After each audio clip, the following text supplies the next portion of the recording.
ستړي مه شئ، زه یم اکبر سایل. تاسې ګورئ زموږ فیسبوک او یوټیوب چینل. د پاکستان وزیر داخله سرفراز بګټي چې بیان کې ویلي وو چې افغان کډوال تر 1 نومبر پورې له ملک څخه وځي. له دغه سره سم د پښتون ژغورنې غورځنګ او نورو پښتون کامپال ګوندونو خپل احتجاجونه ریکارډ کړل. له دغه سره سم چې دا اویزه او خپره سوله چې افغان کډوال به له ملک څخه وځي او کاروبارونه ورځ تر بلې کښته را روان دي. پر دغه هکله باندې د لورلایي د تجارتیانو هم خپلې ویناوې وې. سره د بورې مشهور تجارتیانو وویل چې څه ټیم حکومت پاکستان د افغان د کډوالو د وتلو خبر کړې ده.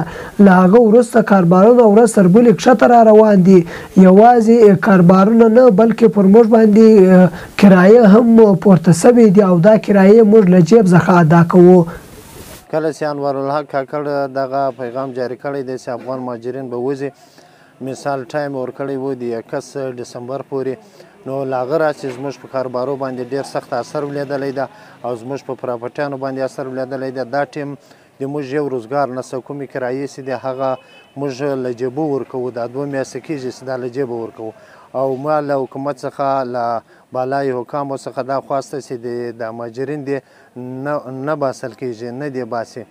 نو تاسو ته ټولو تر موږ بهتره معلومه ده چې واقعا د دغو په اپوا سره دغو په غږ سره ټوټل بزنس ټوټل کاروبار دا ټول ولاړ ده.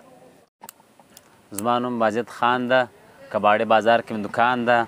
کوم حکومت پاکستان چې دا اعلان کړی ده چې مهاجر به وځي، له هغه ورځې نه زموږ په کاروبار ډېر اثر پروت ده. ټیم وروره کرې زموږ پسې روانې دي، ډبلې کرې روانې دي. کاروبار ډېر سوکه ده، ډېر سلو روان ده. موږ له حکومت دا خواست ده چې ورور دې د افغان مهاجرینو کیسه ختمه کړي، افغان مهاجرینو ته خپل ځای ورکړي. نو موږ له حکومت ډېر خواست کوو، دا هیله کوو چې د افغان مهاجرینو سره دوی دغه امداد دغه مرسته وکړي. ما نوم عبدالروف ده، ندر مارکیټ کې د ډرای فروټ کاروبار کوو. له کومه ټیمه چې د نګران حکومت انوارالله کاکړ دا اعلان کړی ده مهاجرین به وځي، له هغه وخته دغه په کاروبارو باندې ډېر اثرات وتلي دي. نو موږ له بالا حکامه څخه دا خواست کوو چې افغان مهاجرینو ته د ریلیف ورکړي